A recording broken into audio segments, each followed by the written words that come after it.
La députée sortante de la première circonscription d'Agen-Nérac, Lucette Lousteau, se représente sous la bannière du Parti socialiste.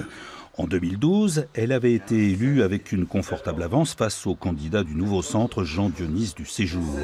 La candidate qui se réclame de social-démocratie s'appuie sur son travail de terrain et à l'Assemblée nationale. Le fait que j'ai un bon bilan, que j'ai été très présente pendant 5 ans sur le territoire, que beaucoup de gens le savent, que ce bilan, j'essaie de le faire connaître le plus possible par la diffusion d'un journal, etc., etc. Bon, ce bilan, s'il est reconnu, ça incitera peut-être les personnes qui hésitent encore à me faire confiance une seconde fois. En face d'elle se présente le maire d'Agen, également président de l'agglomération et conseiller régional, Jean-Dionis du Séjour. Il a été député de la circonscription en 2002 et 2007. Il sera le candidat des démocrates indépendants et de les républicains. S'il est élu, il devra abandonner sa mairie. Je pense que côté ville d'Agen et agglomération d'Agen, les projets sont lancés, qu'il y a une bonne dynamique, que Agen est costaud. Et qu'il faut par contre travailler notre influence à Paris. Et je crois que c'est quelque chose que je sais faire. Et donc je porterai avec énergie les projets agenais à Paris. Et ça, on en a vraiment besoin. Un autre maire, celui de Bon-Encontre, Michel Lozana, est candidat pour les législatives. C'est la toute première fois qu'il se présente à cette élection.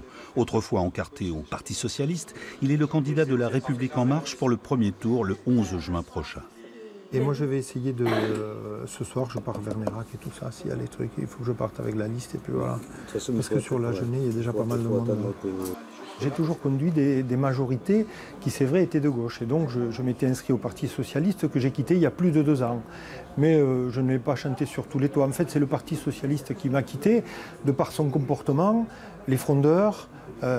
Voilà, aucune mesure dans les critiques vis-à-vis du gouvernement qui était socialiste et le parti qui laissait faire. La France insoumise de Jean-Luc Mélenchon a créé la surprise au premier tour des présidentielles. Elle est arrivée 2e sur Agen et Nérac. Ce mouvement est incarné par la candidate Céline Boussier, lanceur d'alerte et acteur d'une partie du programme de ce mouvement. Je pourrais vous parler de cette fameuse 6e République. Moi, celle-là, elle me parle beaucoup en tant que lanceur d'alerte.